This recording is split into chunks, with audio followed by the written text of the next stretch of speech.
Today I'm going to be making Better Than a Boyfriend brownies. This is from modernhoney.com, and I will link you to her page in the description below. That way you can click on the printed instructions. I'm only doing one thing differently, which I'll show you in just a minute, but let's go over the ingredients. You need 1 cup of butter softened, 2 cups of sugar, 1 cup of brown sugar, 4 eggs, 1 tablespoon vanilla, 1 cup of flour, ½ cup of cake flour, and I left out the box, so if you've never bought cake flour, you can see what the box looks like. 1 cup of cocoa, ½ teaspoon of salt, and it's supposed to be 1½ cups of semi-sweet chocolate chunks or chips. I only had 1 cup of chocolate chips, so I threw in ½ cup of white chocolate chips. Now, will it hurt the brownies? No, I don't think it'll hurt the brownies. It might add a little bit of sweetness there that wasn't there before though, so I think it'll be fine. So you want to preheat your oven to 350 degrees, and in a large mixing bowl you want to cream together your butter and both of your sugars, and it'll probably take about 4 minutes.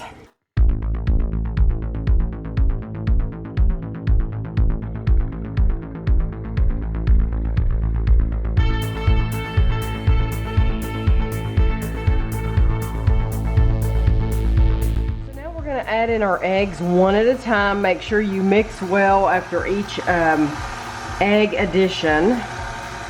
And then after all the eggs are mixed in, we're going to be mixing in our vanilla.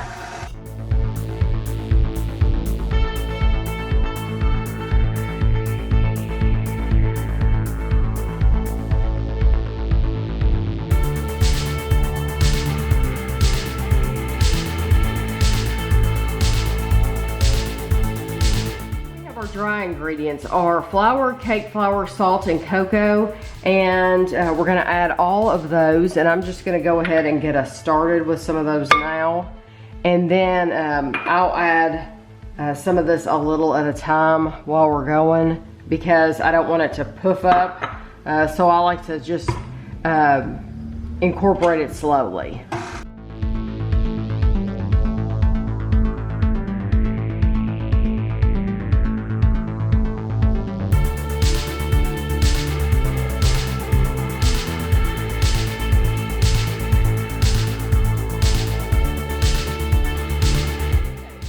My brownie mix, and I'm going to stir in your chips. This part you don't want to do with the mixer. And if you'll notice, I have a 9 by 13 inch pan. It does not say to use parchment paper, but I choose to use parchment paper just because you'd like to not be annoyed. Well, yes, I don't want to have to do the dish, but when you go to cut it or take a piece out, that first piece, if you're trying to take it straight out of a pan, it can be so ugly. And when you just lift the whole bit of parchment up and then cut it on a cutting board, it's so much prettier.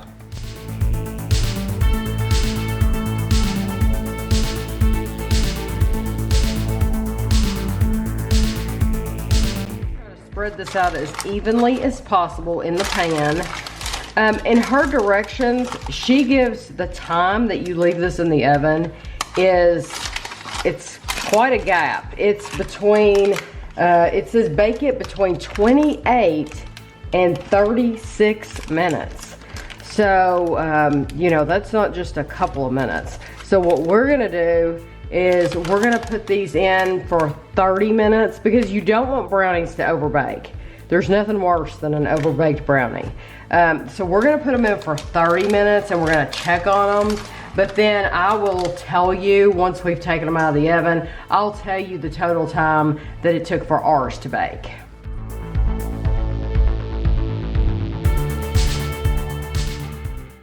Okay, we cut the brownies, took them out, cut them.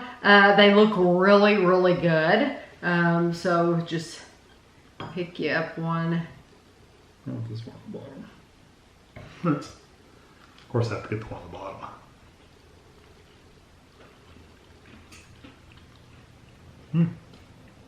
Wow. That's delicious, I think. I like the chewiness of it. I love the chewiness of it. The texture is incredible of this brownie.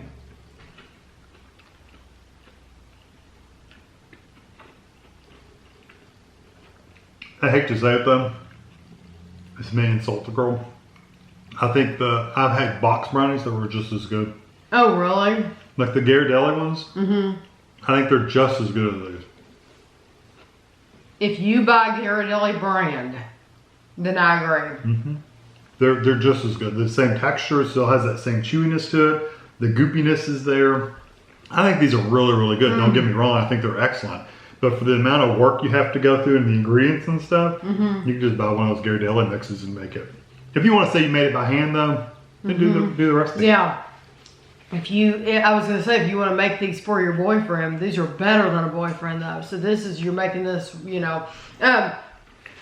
I think they're incredible. If you are in like another country though, where you can't get Ghirardelli, because we truly believe that Ghirardelli is the best brownies that you can buy at the store. They're very good. So over any other brand, those are the best. But if you're in another country and you're watching this video and you cannot get Ghirardelli, this would be very, very close. This would remind of other Americans. They'd be like, oh, that reminds me a lot of the Ghirardelli. Even though there's no Ghirardelli chocolate in this, that's what it reminds me of. And this makes a bigger pan too.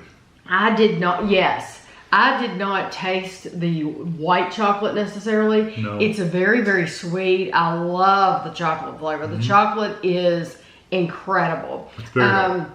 I would bake these. She recommends you bake them for 28 to 36 minutes. I can't see how they'd be done in 28 minutes. I would go the whole 36 minutes. Yeah, go the entire 36 minute time and then take them out. Now, if you peek at them after like 34 minutes and they're getting too dark, pull them out, please. You don't want an overcooked brownie.